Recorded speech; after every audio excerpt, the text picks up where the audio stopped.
Hi all. ഇന്ന് നമ്മൾ discuss ചെയ്യാൻ പോകുന്നത് linguistics and structure of the English language എന്ന പേപ്പറിലെ മൊഡ്യൂൾ 3 ആയ മോർഫോളജി ആൻഡ് സിൻടാക്സ് എന്ന ചാപ്റ്ററാണ്. ആദ്യം തന്നെ നമുക്ക് മോർഫോളജി എന്താണെന്ന് നോക്കാം.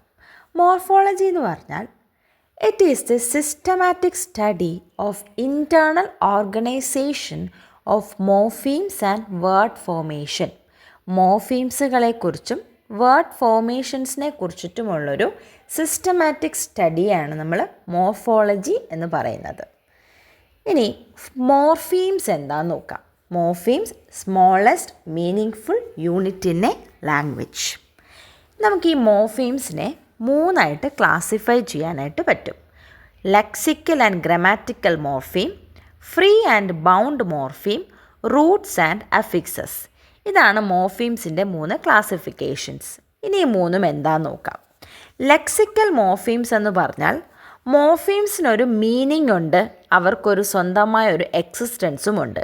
അങ്ങനെയുള്ളതിനെ ലെക്സിക്കൽ മോർഫീംസ് എന്ന് പറയാം. എക്സാമ്പിൾസ് ആയിട്ട് നൗൺസ്, വെർബ്സ്, അഡ്ജക്റ്റീവ്സ്.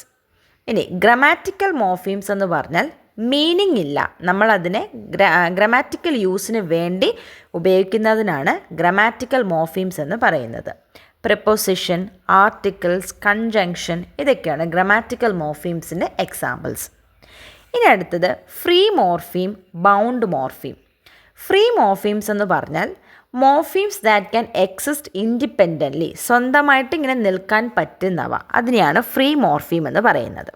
അപ്പോൾ ബൗണ്ട് മോർഫീം എന്ന് പറഞ്ഞാൽ ഫ്രീ മോർഫീമിനെ ഡിപ്പെൻഡ് ചെയ്ത് നിൽക്കുന്നവ, അതിനെയാണ് ബൗണ്ട് മോർഫീം എന്ന് പറയുന്നത്.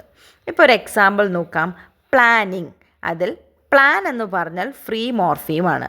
എൻഡ് ചെയ്യുന്ന INGO ബൗണ്ട് മോർഫീമാണ് അല്ലേ. അതാണ് ഫ്രീ മോർഫീം, ബൗണ്ട് മോർഫീം. അടുത്തത് റൂട്ട്സ് ആൻഡ് അഫിക്സസ്. ഫ്രീ മോർഫീമുകളെല്ലാം റൂട്ട്സും ബൗണ്ട് മോർഫീമുകളെല്ലാം അഫിക്സസും ആണ്. ഇനി affixes can be classified into prefix and suffix. Prefix എന്ന് പറഞ്ഞാൽ എന്താ, ഒരു വേർഡിൻ്റെ ഫ്രണ്ടിൽ വരുന്നത്.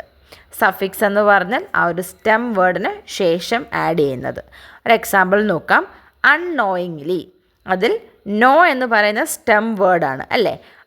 ആദ്യം ഉപയോഗിച്ച പ്രിഫിക്സും INGLY അതെന്താണ് ഇവിടുത്തെ സഫിക്സും ആണ്. ഇനി ഇതിലെ അടുത്ത ടോപ്പിക്കാണ് വേർഡ് ഫോർമേഷൻ.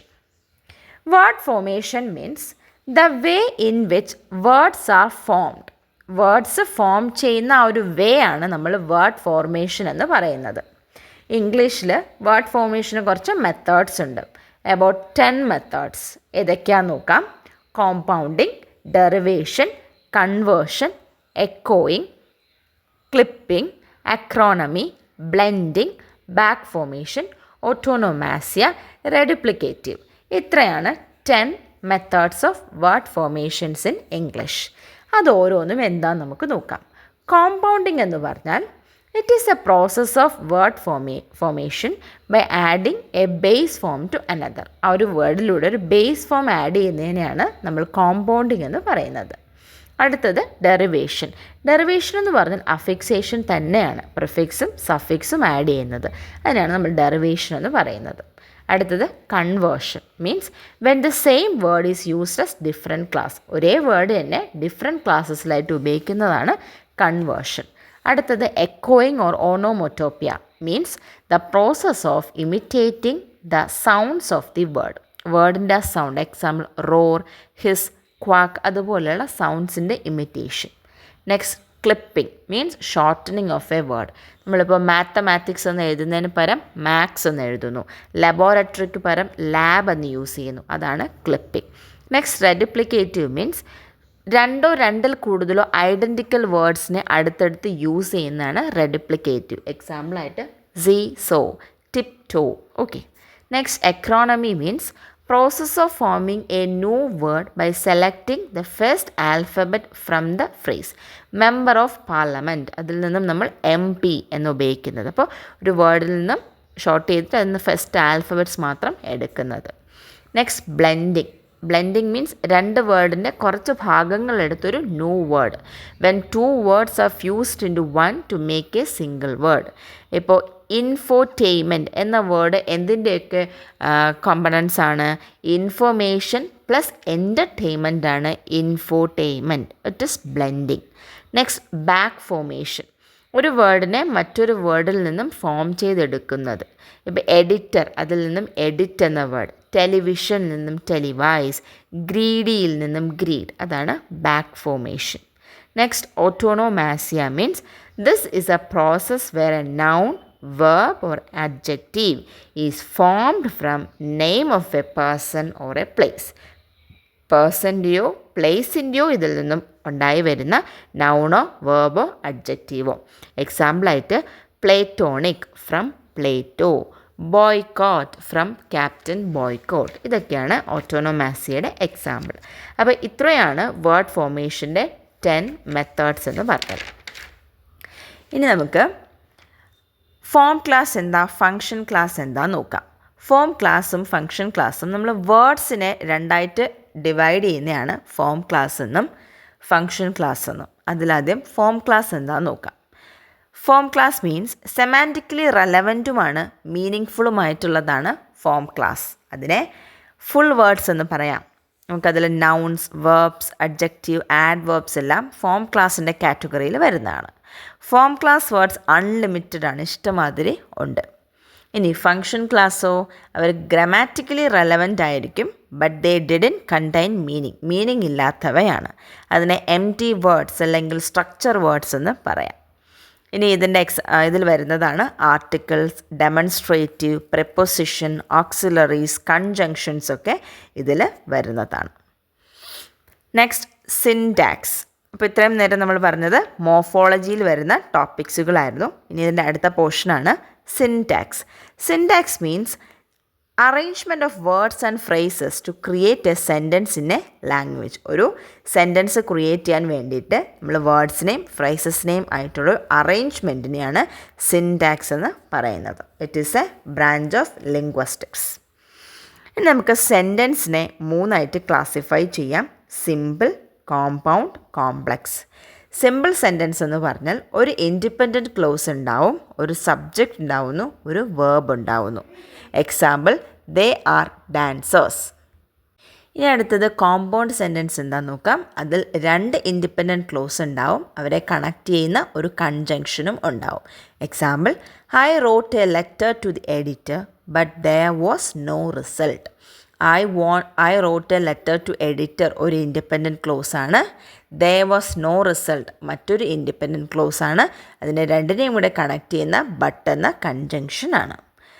അടുത്ത ടൈപ്പ് കോംപ്ലക്സ് സെൻറ്റൻസ്. അതിൽ ഒരു ഡിപ്പെൻഡൻറ്റ് ക്ലോസ് ഉണ്ടാവുന്നു, ഒരു ഇൻഡിപെൻഡൻറ്റ് ക്ലോസ് ഉണ്ടാവുന്നു, ഇവരെ കണക്ട് ചെയ്യാൻ ഒരു സബോർഡിനേറ്റിംഗ് ക്ലോസും ഉണ്ടാവുന്നു. Okay, example, my parents were happy when I got the job.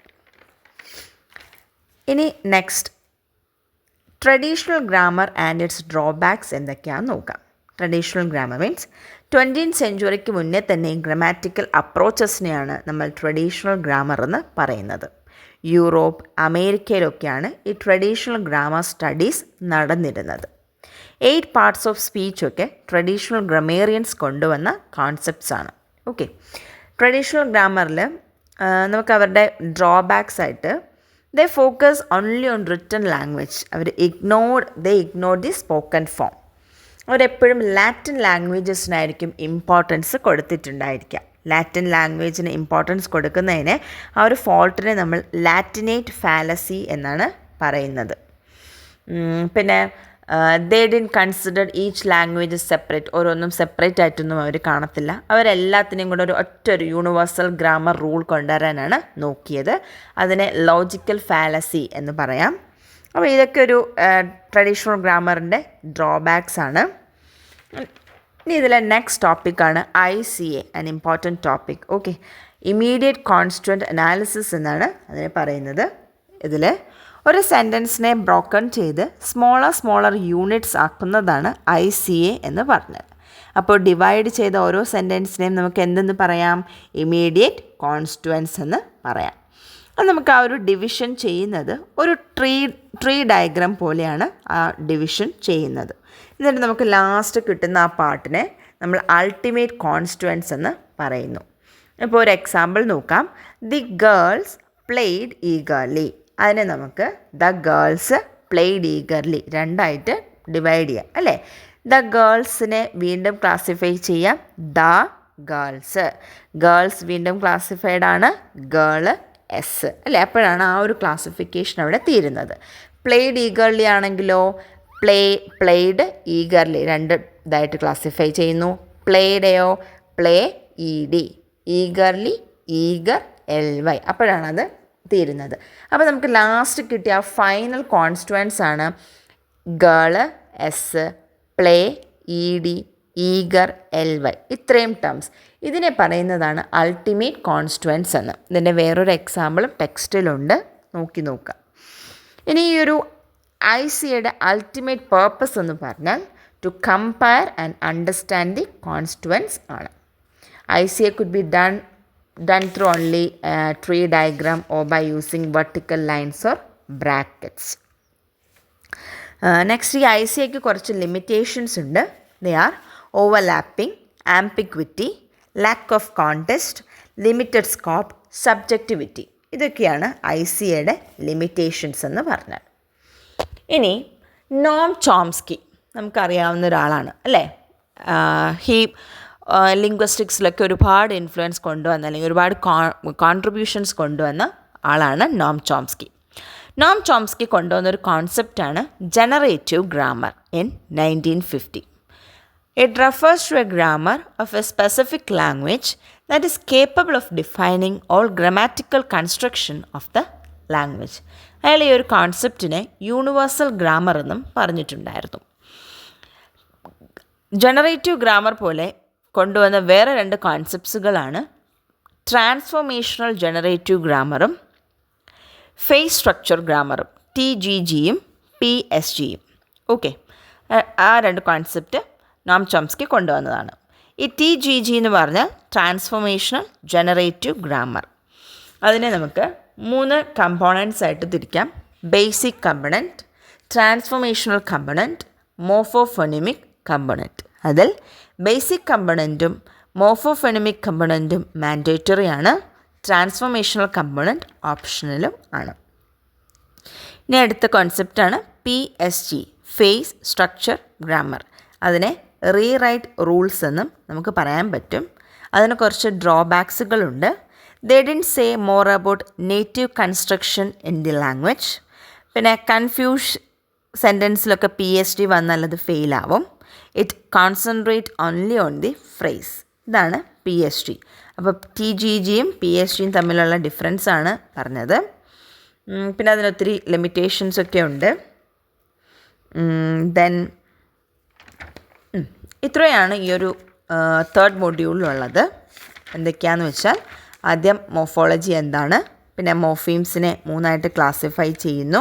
Lexical and grammatical, free and bound, root and affixes എന്ന് പറഞ്ഞ് ക്ലാസിഫൈ ചെയ്യുന്നു. നെക്സ്റ്റ് വേർഡ് ഫോർമേഷൻ, അതിൻ്റെ 10 methods, form class function class തമ്മിലുള്ള difference, പിന്നെ traditional ഗ്രാമറും അതിൻ്റെ drawbacks എന്തൊക്കെയാണ്. Then last ടോപ്പിക്കാണ് ICA ഇമ്മീഡിയറ്റ് കോൺസ്റ്റുവൻറ്റ് അനാലിസിസിൽ പറഞ്ഞത്. അപ്പോൾ ഇത്രയാണ് ഈ ഒരു മൊഡ്യൂളിലുള്ളത്. If you have any doubt ask in the comment section. Thank U.